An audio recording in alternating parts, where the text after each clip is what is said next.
Good afternoon. This is Chad with Inner Lion, and I have Evan Tando with us today. Evan Tando is joining us, close friend of mine and a real estate agent, here in San Diego. We are here with our third interview in the Cubicle. So these are the Cubicle interviews, our path to how we got into a cubicle, our job out of college, and then how we've moved on since then, and just sort of the topics of business and kind of coming out of the cubicle. So welcome. Thank you for having me. First I just have to ask, are you from San Diego? Tell us a little bit about where you grew up, went to school, and your very first couple jobs. Okay, so I am born and raised in San Diego, actually a second generation San Diegan. And from high school, I went to Chico State in Northern California. I had a good time there. I was there for half my college career and then transferred to USC in LA.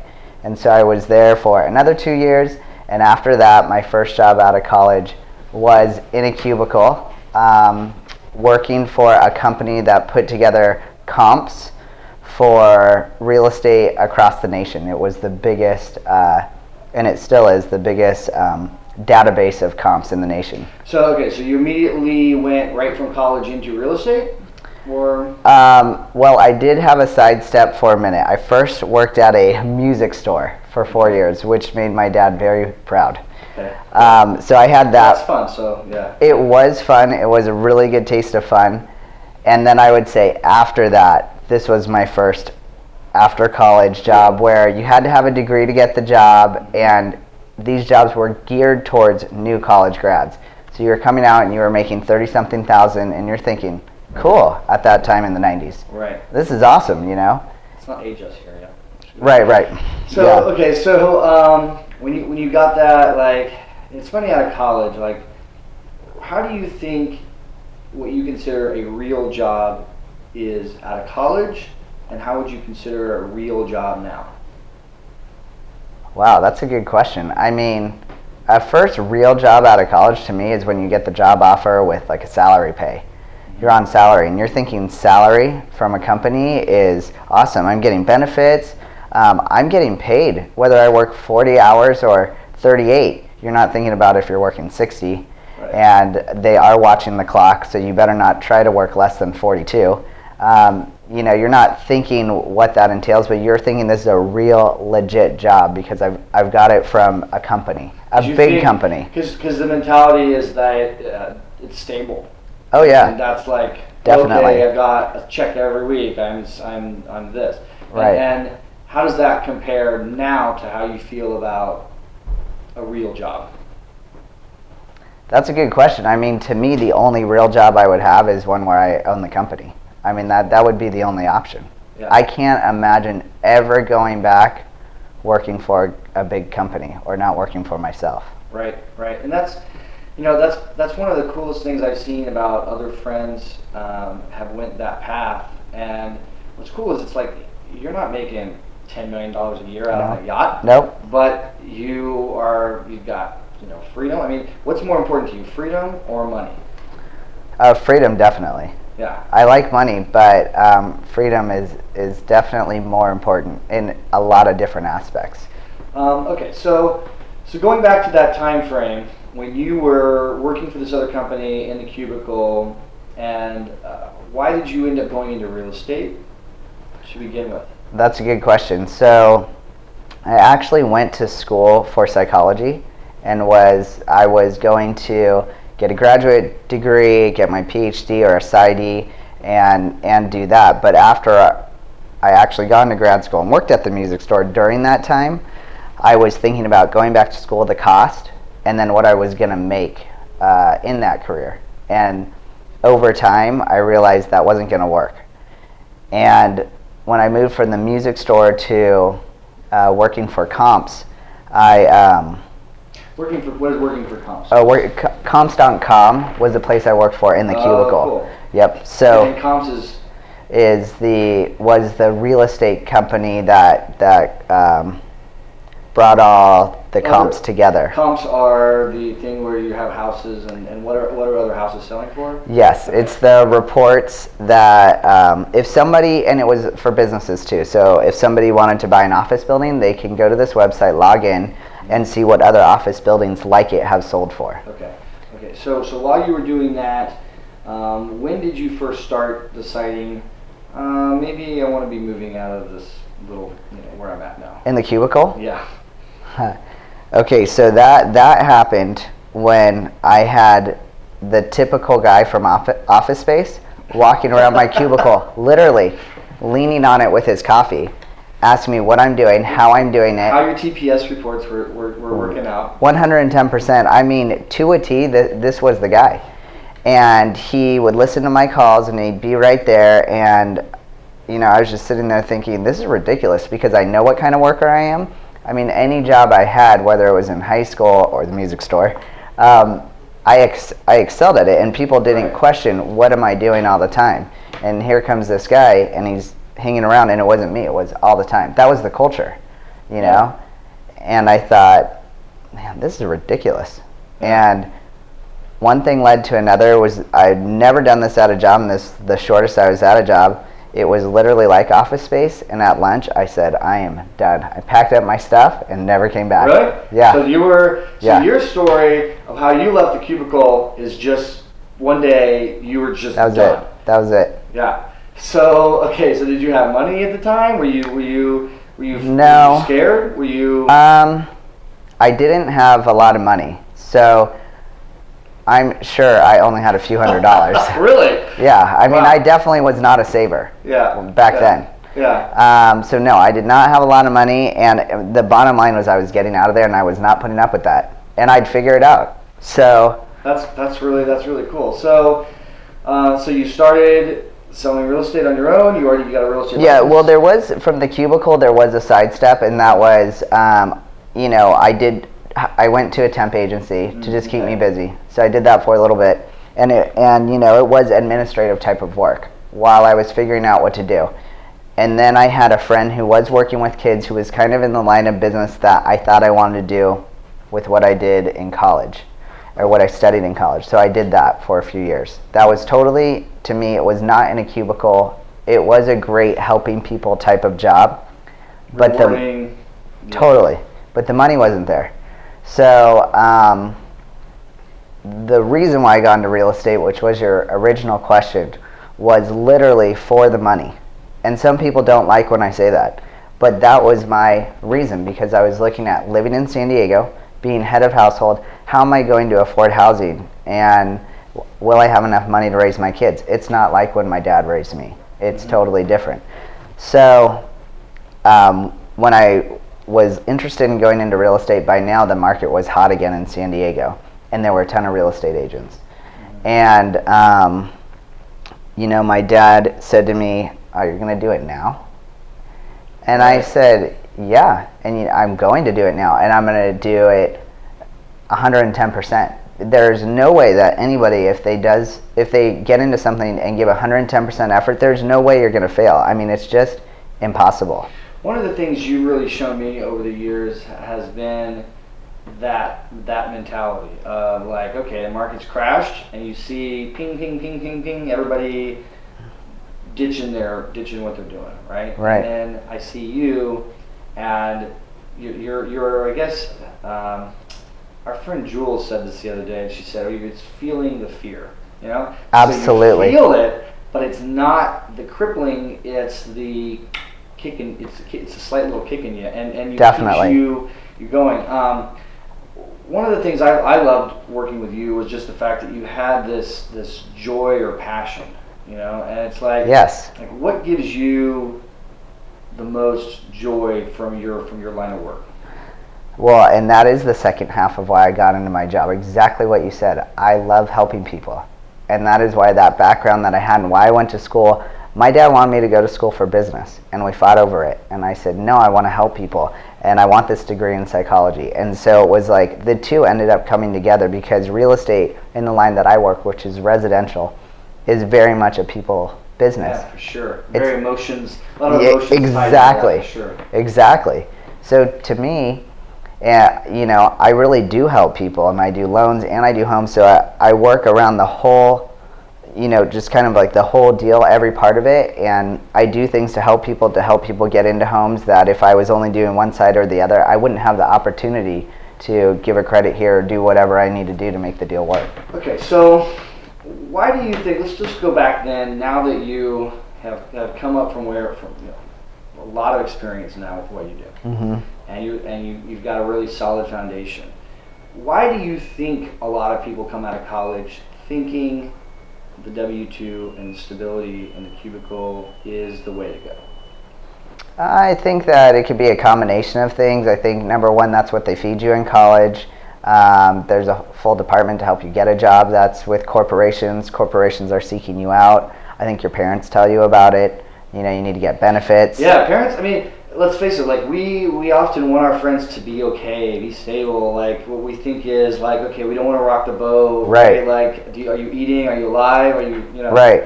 So I think it's funny because like I think parents, as much as they want the absolute best for their kids, right, they're sometimes the ones holding them back. Oh, 100%, and it comes from a good intention. Yeah. Right.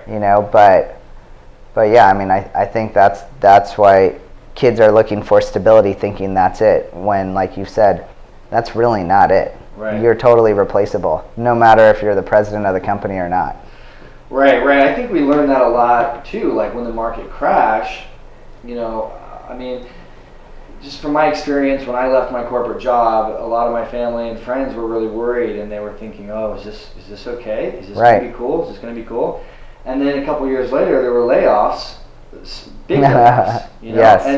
And I don't know. It's like people, you're not in charge of yourself, right? Right. So when you think that you are stable, and then all of a sudden it's wiped out from under you, what are you going to do then? Right. Whereas now, or in your business, do you sell 5 homes or 3 homes? Right. That month or quarter or year, right? Right. Whatever it is. Right. They're down. They're not right.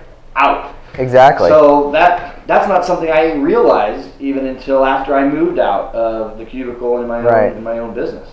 So that's really interesting. So what would you say to someone who, because you like to serve and you like that passion, and it matched up, right? It did. It matched up. What you're doing. So what would you tell someone who was in the cubicle working for, maybe they want to be the CEO of the company they're at, maybe they just want to move up to the office and have the next chapter in their life.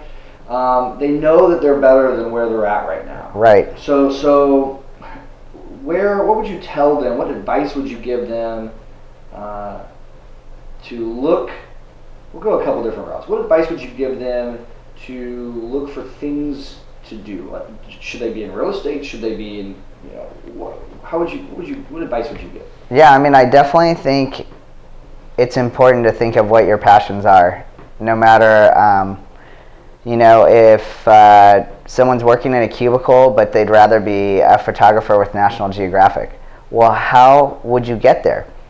Start researching online. That's easy. Start connecting with people that are doing what you wish you could do. So I think you go from there, and then I think you take a chance and you get scared, and you don't put 1 foot in. You put 2 feet in, and you say goodbye to the other thing, and you use that fear that you have in your stomach to just you want it more than you're going to be paralyzed by the fear. And if you want it that bad, then you get past it and you fight for it. Wow. And I think when you do that, you're there. And you might even be making less money, but you're fulfilled and you're making it. And who knows what's going to happen next year? Right. Yeah. No. That is really powerful. Like, I get goosebumps hearing that. It's like it's got to go that way. Has to. And in going that way, it's kind of funny how other doors open up for you. Yeah. That the universe works in these weird ways, right? And so sometimes these doors don't open up for you until you decide to make that step. Right. I feel like so many times in our lives we're always waiting for the chicken. Right. It's the chicken and egg. It's the story of waiting instead of taking the first step. Right. So okay. Let's say I found my passion. I'm in my cubicle. Right. And I know that I like doing this over here, Mm-hmm. and I'm pretty good at it. What about my rent? What about my bills this next month? I mean, how long should I wait? Should I wait a year to do this? I mean, Mm-hmm. your story, you were out. I You didn't was, have yeah. kids at the time, Right. So It might depend on where you are in your life and what you have, because you certainly don't want to put yourself in a bad position. So I think that depending on your age and what you have, you can't just haphazardly leave. If you are at a younger age, then maybe you can. And maybe you have to be realistic in the sense that maybe you can supplement by doing odd jobs or temporary jobs like I was doing. And I do think one thing you don't want to do is get paralyzed by having a perfect plan. So if you're sitting there and you're constantly planning, you're not doing anything, and what you're really doing, in my opinion, is you're playing with that fear. You are so scared that you can't get out and do it, and so you're just planning to have the perfect plan. Well, you're not going to have one. Right. And you are going to mess up. It certainly is not, and it's changing all the time, right? Yeah. I think I was reading, one of my mentors is Greg Reed. He wrote 3 Feet from Gold, and there was a story in there about planning, and one of the guys, I think it was maybe the president of chicken companies, I don't know. Anyway, he was talking about planning, and he says, if you walk out and you have this plan of how to get from where you're at right now, across the street, over to the building that you see, so you start walking, and if that is your exact plan that you are taking, then you are not going to pay attention to the guy who just, sent you a skateboard when he is sitting there on the side. There's a bicycle sitting over here, because you have that plan. Right. And there's a bike right there. Right. But it's like, oh, that makes sense. Okay. Definitely. I'll follow that. Yep. So that's really cool. So let's talk about fear just a little bit more now that you're already in your own shoes. So this is your business, your passion. Right. When do you face fear? Is it on the first? No. You're right. When do you face fear, and how do you get through those times? That is a really good question. So I definitely have fears that come up over time. It could sometimes be in one market or the other. It could be based on one deal or another. But whenever I feel it, it'll come and it'll start to creep itself up, and maybe it's even on a particular file. And when I see it coming, I tell myself, get on that. Whatever's bugging you like that is usually the thing you need to put all your attention into, get it, and then move on. And then when you've conquered it, all these things open up. Sometimes it's fear of money. Okay, so I have my goals of what I want to close each month, and I'm thinking, whoa, okay, I didn't hit it this month, and I could beat myself up for it. I mean, I think that's just sometimes what people do to themselves. And you can waste time and energy doing that, or you can say, okay, so what do I need to do? You just need to get your action plan going and start hitting it, and again, the next month you could double. You don't know, but I do think fear can be your worst enemy, but you can also use it to your advantage. Right. Yeah, I think I mean, it's there, right? There's you feel it. It's a constant, I guess. Conscious awareness would be a good thing. Say, oh, this is fear. This isn't really me. This is the current fear. I've been here before. Right. I got through it then. Yes. I know I'll just. I think it definitely gets a little easier as you go through more, because it does. The fear is still there. Right. But now you're like, okay, stop the mind. Yes. Stop. Yes. Let's be present. Let's live right now. Because otherwise Definitely. you go into this like, and then what if that doesn't close? And then what if this happens? And then right. Oh my God! And then what? And then what? And then I'll be on the street dead. Like, right. Exactly. So exactly. That's really great. So, you are a recent father. Yes. So, tell me some things that you are already doing and planning to do to inspire your children. Yeah, no, that's definitely something that I've thought a lot about. Just thinking about the way I was raised and what I want for my kids, and I definitely would like to foster anything they're interested in. And what I mean by that is, say they get into riding skateboards, and it's like, if you want to get into it, that's great. And maybe you're going to build your own skateboards, or maybe you're going to, you might work for another company that already is established. Maybe it's backpacks, but being within the field that you love, you might be able to travel all over the place and go to skate parks. So I really want to pay attention to fostering whatever they're into. Right. And I would probably balance that with keeping in mind how will you make money from it. For instance, I have a friend who loves to sing, always loved to sing, and in my opinion, she had a tough time going through life after college because she didn't set herself up in a way to be in that business and make money in her passion. She only kind of was trying to set up maybe selling CDs. But you kind of have to have both in hand, because you do need money, unfortunately, to live.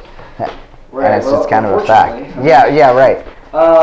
Yeah, that's an interesting topic, because one of the things I've discovered is like, sometimes so it's like, what happens when your passion doesn't meet the dollar, right? Like what do you do in those cases?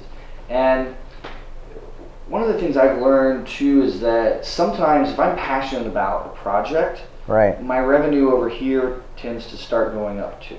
Right. And it's kind of a weird thing. So maybe you nurture these other talents you have, gifts you have, and then your current project or your current passion is something separate. I mean, I would think even The Lion in the Cubicle.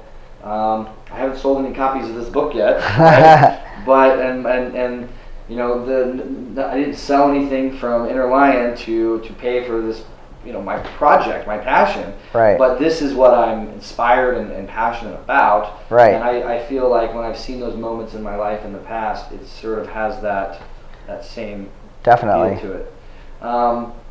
So let's just talk for a minute about where you plan to go in your own business moving forward. Where are we going to see you? What mental cubicle are you actually in now? Right. That you're going to be breaking free from in a couple years? Wow, that is definitely where I'm headed. And what's always on my mind is, how am I going to stop working on the front lines? I love people, but I love my family even more. Meaning, how am I going to be able to spend more time with them? So that would mean selling enough and investing enough in other real estate so that I can live more off of passive income, and more into mentoring and training new agents and loan officers. So that is probably more where I'm heading towards, because it is kind of stressful being on the front line, and you are kind of working 24/7, even though you really have the freedom to go anywhere. I mean, that's the passion, right? That's when you're doing something that you love. Right. Like, how many hours do you think? I know you work a lot. Yep. So how many hours do you think you work on a given week? Yeah. Isn't that great? You don't even know. I don't know. Who told you were supposed to work 8 to 5? Who said Right. you were supposed to work 8 to 5? Right. I have no idea. But I'm happy to be there for my clients. It feels good. I want to answer the phone. I know what it feels like. And I also have a lot of freedom. I mean, it's just... Do you miss the 7, 8 a.m. rush hour traffic? No, I don't even know traffic. You do? Okay. So so you don't miss it. That's interesting. Yeah, I know. Like, it's like, does somebody do that? Yeah. Somebody, I don't know who is in those cars. Audiobooks or something, That's true. One of the other reasons I really love this topic is because sometimes it feels like the easy answer is the right way, but we try and struggle, and we make it the actual struggle that makes it difficult, right? So, definitely. I think about this a lot because I always see everyone going 8 East. When I was working in a corporate job, I would see everyone going 8 East from the 805 merger, and as I was driving, I would look, and it was like bumper to bumper, not really nice cars, and in my head, who knows, that maybe these are really happy families and people, Right. and who really knows? But in my head, I was thinking, they're probably going home, they're just sitting in traffic, they're going to do the same thing the next day, Right. they're not driving the nice car, they're like, Right. and then I would look to my right, and there'd be like a new, Beamer that just went 8 West and is heading to his house over, Right. and there wasn't any traffic. Right. Right. And I thought, wow, like what if it's about the non-struggle? What if Right. you just bought your house? What if you just rented your place? Right. Even if it was a tiny little 1-bedroom apartment. Right. What if you just rented on 8 West side? Right. Would that be what you want? Or, Right. I don't know. I just think about that because it No, it's represents true. that struggle. Yeah, of definitely. going with the flow. Right. Or struggle. So Yeah, going with the flow and really not getting anywhere. Right. Right. Don't you have the mental image of the Right. parking lot? I do. And they're like, going with the flow, but not getting anywhere. Yeah. Yeah. That's really cool. All right. Well, thank you very much for being Yeah, our absolutely. My pleasure. third interview. So Lying in the Cubicle is the book. It will be out. We're not giving a very set date just yet. We're looking at by fall or winter of this year, 2013. Very nice. So I can't wait to show you and show all our friends, and we'll be doing more of these interviews. When you see this painting, do you think this inner lion, do you think he knows how big he is, or do you think he doesn't even know, but we see it from the outside? Because you know how we're our biggest critics, right? We don't always want to talk about ourselves and how cool we are because it feels awkward. Do you think this lion knows he's a lion?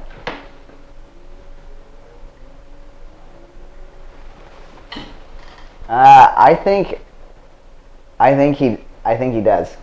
I think he does too. I really think he does, and he's just sitting there ready to pounce out of there. Yeah. He's waiting. He's making his steps. He does not belong. What you do know is he doesn't belong. No. Where he's at. No, he's gone through all the things that a lot of us have in our head, and you think you're in the right place, and you're just sitting there going, I got to get out of here. I am so much more than this. Yeah, he might leave right now. He might not be here for the next interview. He's like, I'm in my cubicle. All right. Exactly. Thank you very much. Thank you. I appreciate it. Thank you. And we'll talk to you soon. Go to youtube.com/yourinnerlion and check out thelioninthecubicle.com. We'll see you soon.